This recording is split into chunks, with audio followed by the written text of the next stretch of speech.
Hello there. Hello. Could you tell me your names and your date of birth one more time?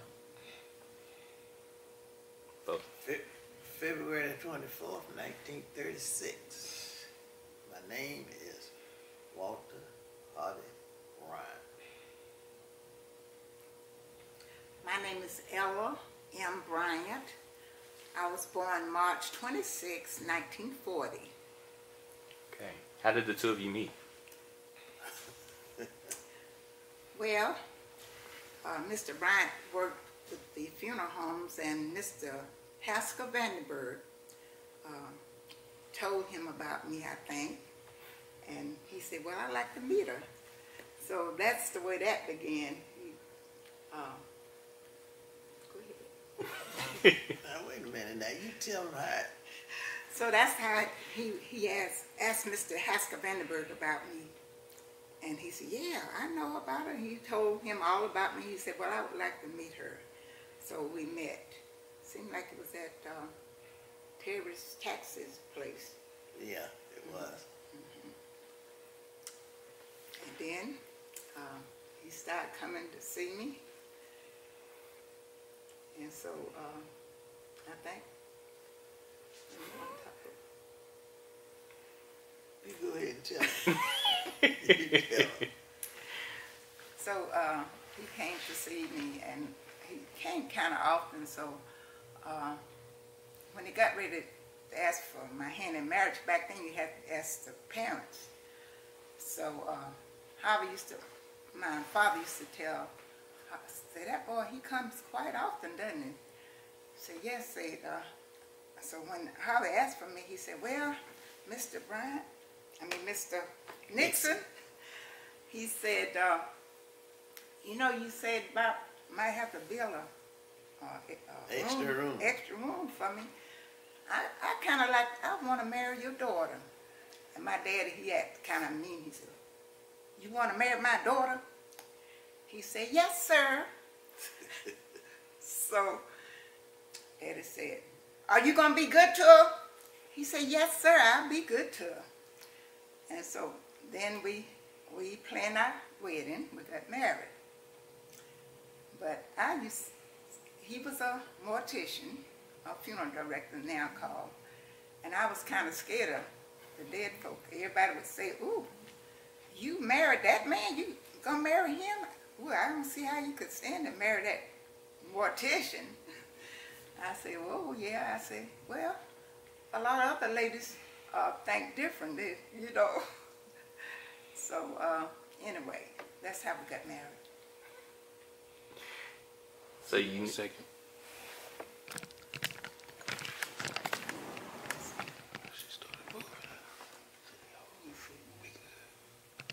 I mean, you do all the talking. You ain't either.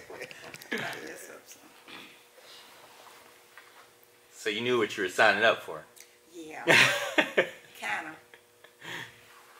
Did you make the joint decision to continue together in the industry? Not at that time. He was in that business, and I was doing something else. I started work at this factory where they made pants. I was a belt loop dropper. You know, your belt loops on your pants. I used to tack those on. And so later on, they brought me up to be an instructor, to train other people how to do the belt loops. So I did that, and then after that, they decided to make me a supervisor. So I became a supervisor. But the only thing about that, every so often they would take us out to eat at a restaurant, and me being black, I wasn't able to go, but they would always pay me, give me some money, you know, since I wasn't able to go with them. Many times we had to do that, you know. They go out to eat, I get the money, and I was glad because I didn't want to go anywhere. I wanted the money. So, and so that's that about working at the Troutman Shirt Company, but they made pants. Mr. Harvey said that he's probably buried over 3,000 people since he started, but none of which seem to be racially motivated. Would you agree? Racially motivated deaths in the Mooresville area? You mean the families? The deaths of the. Was there any deaths like due to violence or racial no, violence or anything no, like that in Mooresville? No, not at that time. It might be someone getting killed by automobile accident or somebody drowning of that nature, and it wasn't any racial violence. Go. I have one question. When Richard McConaughey got drowned over at the War Memorial, when they found his body, and I don't know, I'm pretty sure you all had his body, didn't you? Yeah. What did they ever say about that? That you know of? I guess it was an accidental drowning. But it was an investigation on it, I think. Yeah, because they said that he was in women underclothes when he drowned over there. They don't know how that happened. Oh, I'm not familiar with that part. me either, because I didn't see no women underclothes on. Oh, When they got to you. We've been told a few stories about Klan activity in Mooresville, but generally speaking, everybody knew their place prior to us being to where we are now. Do you recall being at any funerals or whatnot in which there was a Klan presence? No. That's good. Going back to your relationship, you all met, I think you said you moved in the 50s, so you met what year? It had to be in the 60s, because we got married in 1964. So probably around 63. Yeah. 1963. 63. That's at the height of the civil rights era. What type of things did you do for dates, or were you able to go? We went to the movies. We had the movies uptown, but we couldn't go downstairs. Of course, we had to go upstairs. And we also had the Elks Club. At a certain time, they would have affairs there, and we went to the Elks Club. And then, what were some other things we did? I know we went to the movies upstairs. Let's see. I'm trying to think. What else did we do? What did we do? And we went to camp meetings a long time ago. That was thing, going to a camp meeting. That was the thing. At this special camp meeting, Tucker's Grove camp meeting, they had a dance hall up kind of on the end of it. But your parents always told you, you got to go to church. You got to go to the aisle before you go to that dance hall. So after that, we go to church and we go on to the dance hall. You remember that? Mm-hmm. So we did that. That was another entertainment, I guess. Did you all go to the county fair? Yes, we did. Mm-hmm. Do you remember anything about that? No, I just enjoyed going there. No. Do you happen to remember Vance Nail? Vance Neal. Yes. Neal. Yeah. I remember Mr. Vance Neal, because he used to have a ball field up there on a Saturday. And trying to think what else. What was that lady's name? Didn't have but one arm. You know what I'm talking about? Anyway, they used to race. And wife? No, it wasn't his wife. Girlfriend? I don't know who the. I'm trying to think of the lady. Her name, she had one arm. It was cut off up to here. Don't put that in there because you don't know no name. What Edna Jones? Edna Jones? Yeah. No, I don't think it was What Edna. Wilma was it? Who? Wilma Burton? No, this lady had. Let's cut real quick. She had one arm and she. I'm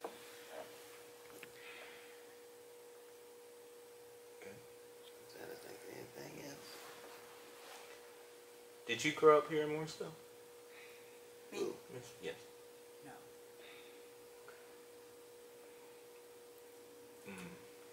How'd you get to Mooresville? We from Cornelius. I lived in Cornelius.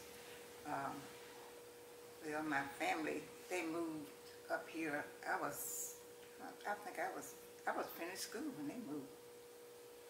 Cause that was a long time ago. But, Just no, say 58. I was reared up in Cornelius, North Carolina. And I came here, like after I graduated, my family bought a little place and we moved up here. On McKendris Road. And, Was that a black area? yes, Okay. it was. Over the years, can you tell us how Mooresville has changed? Oh, wow. It really has changed because now there's so many buildings, so many stores and everything. We have so many stores now. Before you just had just a few, you know. But now it's about to be like Charlotte. It keep growing, and then all the houses are going up. We just ain't used to all this. It's just a lot.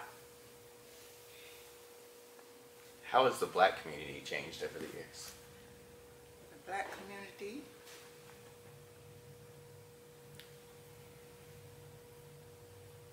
I don't think it's changed too much. It's about, to me, I think it's about the same. You know.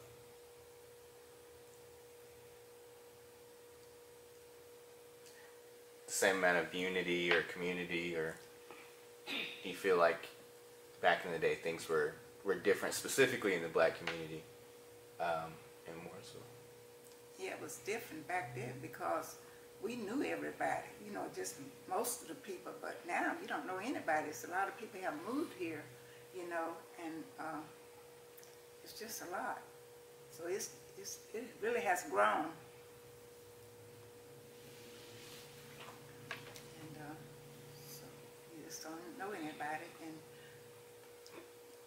did Mr. Bryant tell you about the other black businesses? Like there was Joseph Byers that had a TV shop, and there was Terry Taxi. and the 46 Diner They had a little restaurant on McClellan Avenue. Yeah, and Jim Frank had a place too on there, didn't he? Yeah, Jim Frank, he had a place. But them was the only places. O.B. Stevenson and Pike stood, remember? Yeah. They had service stations. And Miss Lacey Bell Graham, she had the beauty shop. Everybody went to Miss Lacey Bell. And also, I believe, it was Miss Catherine Cobb, was she in Davidson? I think she was in Davidson. But I know that she and, let's see, I had 3 beauticians to come in at one time. Oh, that's right. There was, I think it was Sylvia Tucker, Miss Catherine Carr, and Lacey Bell. and Miss Lacey Bell. And who- the Burton lady, Knox, Virginia Knox. Oh yeah, and I had all them ladies there to do somebody's hair, and they got it done. But the funniest, the odd part about it, Miss Lacey Bell, she had went in the hospital and had a leg removed because she was a diabetic. And about 2 or 3 weeks later, she thought she had that leg, her other leg, and fell in the floor and had to go back to the hospital. And I went to see her, and but she was doing all right. And did you believe it or not, I buried that lady. Yeah. There was, Bill Allison's Cafe, you remember that? And, Yeah. Who was that barber over there at that time? You remember? God, somebody called the name, but I can't remember now who's the barber. I'm trying to think.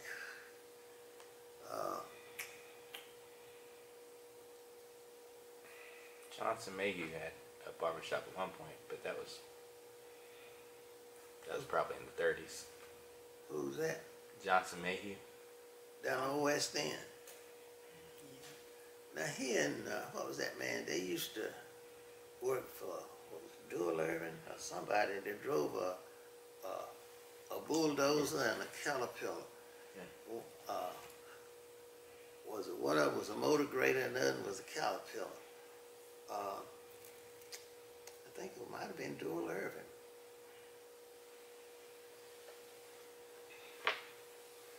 So you two were definitely considered amongst the prominent black folk in Mooresville, being that the business that you're in. What other prominent black people do you recall being in Mooresville over the years? Well, there was I think someone would just call. Joseph Byers. Joe Pike Stewart. Yeah, Pike and Obie Stevenson. Who else? Miss Lacey Bell. Yeah, Bell's Beauty Shop.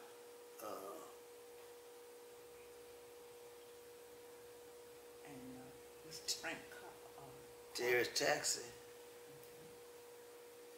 Because he run the folk. He and his wife had the 469, and then they had the taxi. They run a taxi. Him and his brother Norris Graham. Yeah. So Terry Cafe and Terry Taxi is one and the same? Yes. Okay.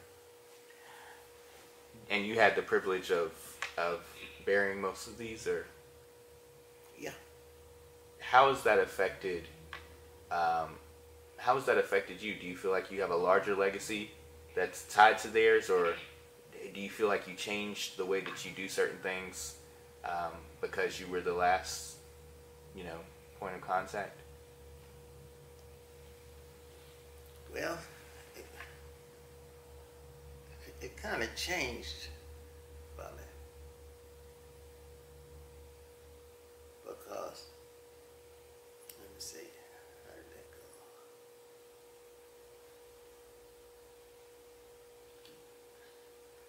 Repeat that again. You were saying the people. How do you feel that their legacy has affected your legacy? Do you feel like they're intertwined in a way because of the nature of your business? I think probably intertwined. In a what? Like the other businesses, they all come in together. When you say, Yeah. So can I ask you a question? Let's stop for a second because we have like 8 minutes, and I think they're gonna talk on this one. What's the importance of black people in Mooresville continuing to keep businesses in their families? I think it's very important that they continue to keep them in the family, because it's not going to be any. You see what I'm saying? I think it should be handed down. If you got children that are interested in it, make sure that you would try to train them so they would carry on the business. It's very important. We don't have any. And the ones that come, I think new businesses come in, black business, we should support them, so that have a voice or whatever. What was it like growing up back then in Mooresville when you all first got married, moved to Mooresville? What was the housing like? What was, policing like? Health care, insurance, I'm pretty sure you all probably know a lot about insurance and coverages and things of this nature, but just in general, what was it like? What were some of the struggles that you all seen back then when you was coming up? I mean, first got married.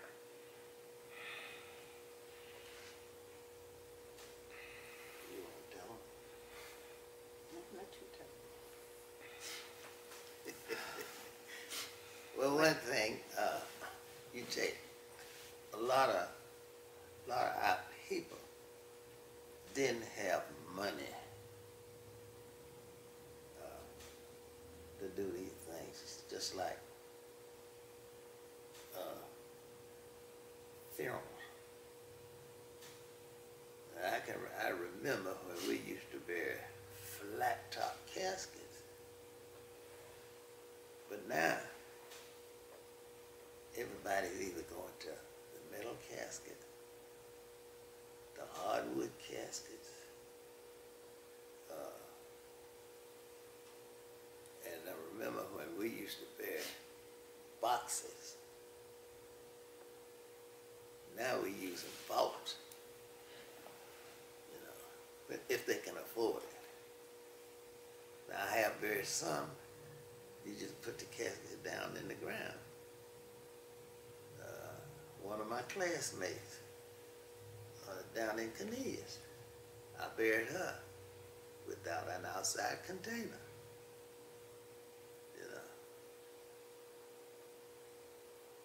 So, what else you want to tell me?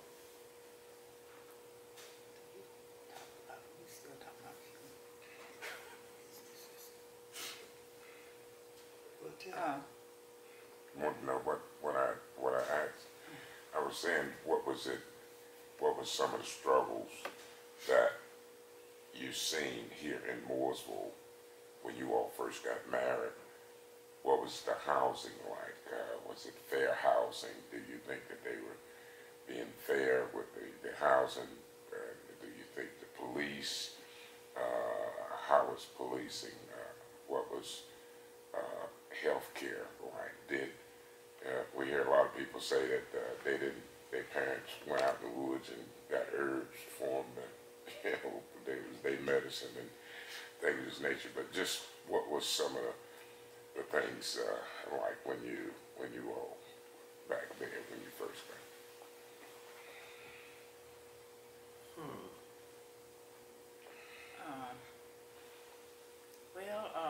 Health care.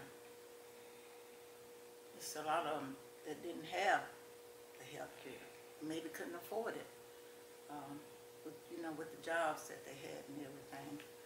A lot of them might have big families and they're trying to take care of the family and probably didn't have any extra money to do some of the things, like buy insurance or whatever.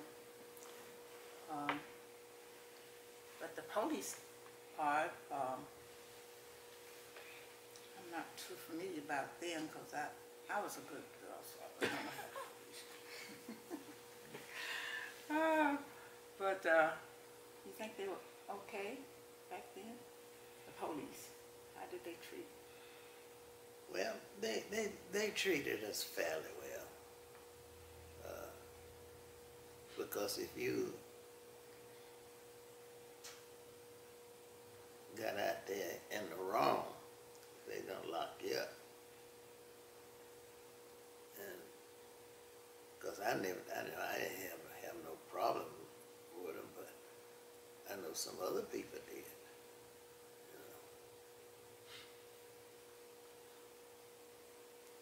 In reference to healthcare and even fair housing, do you recall how insurance was for black people back, before 1973, and when that began to change, or if it changed. Do you recall any black insurance agents? Well, they did have some agents to come by, but most of them were white. I didn't have any black that I remember. They used to come around and sell insurance. And back then, they would sell your insurance, say $1,000. That was a lot for a person, say for life insurance, $1,000. And then some of them one for $200 or $300. So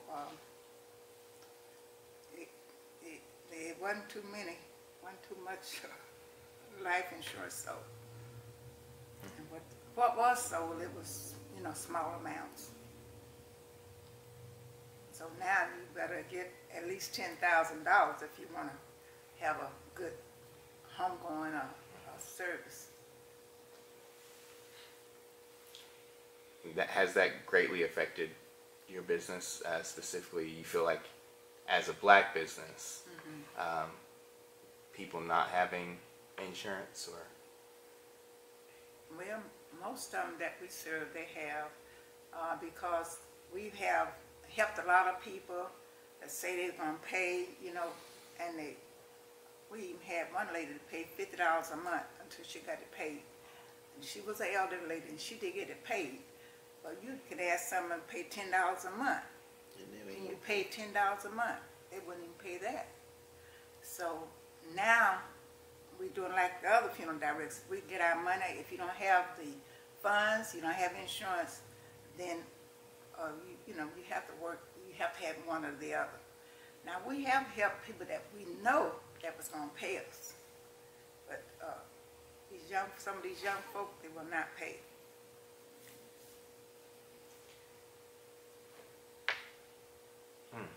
Not throw it off on young folk, but that's just the way it is. No, yeah. Well, you all can probably see a difference, I know, by us doing this documentary, from what we are gathering back, say back when you all first got married, was younger.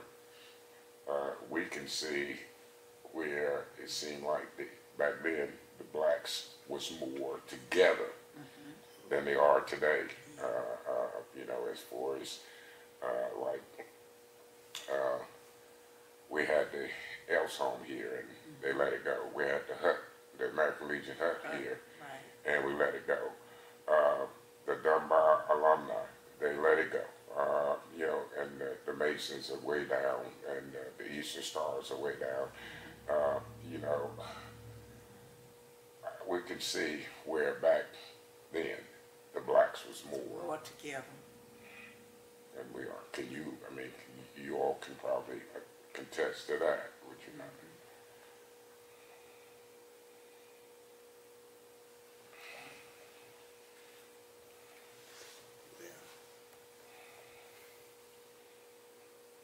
Yeah, they were more together back then.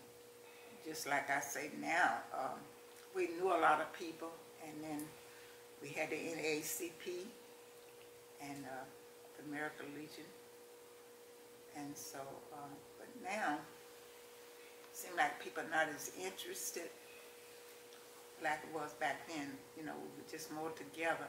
We know what we needed, but it seems like now things are, I guess because of the growth here in Mooresville. And another thing, you all were here when Reverend McKenzie was here, when he done a lot of great work here in Mooresville. Did either of you know Miss Odessa Carr? Odessa Carr. Is that Mr. Jim Frank Carr's grandmother? That might have been her. That's who I'm thinking it was. But in it was, she was the first NAACP president here. Wasn't Norris Grimm president at one time? He was at one time, yeah. And what about somebody else? Who was some of the other presidents? Well, I know David Matthews. Yeah, that's what I was trying to think of. Mr. David Matthews. Vanessa Campbell, Vanessa People,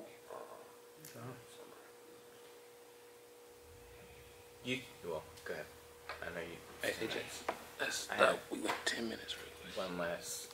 You have the privilege, and you may not consider it a privilege, but of being the kind of the grandfather of all black business in Mooresville. I mean, there's no, to my knowledge, there's no black business that's older in Mooresville that's still standing.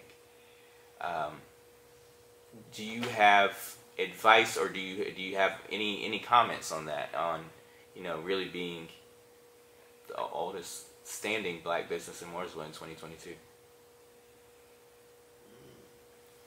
What do you say? Well, I think if you treat people as they're supposed to be treated and treat people right, and you have to do a lot of praying, put God first, and things will work out for you. You just can't, just let things go. You just have to keep God in front, and just serve the public and do what we can do to help others. That's why. Collect your money before they go in the ground. Amen. Because if you don't, they'll forget about you. And I knew I just had some families to forget about me.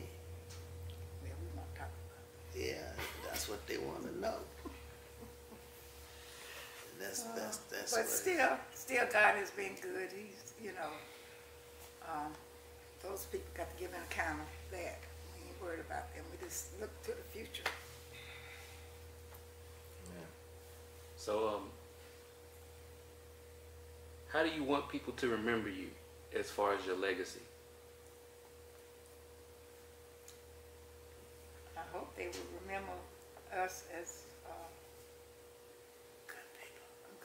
good funeral director, and was always willing to serve and help others. How would you think? Yeah, I think that would be the right thing, is for them to remember us as we tried to help folks.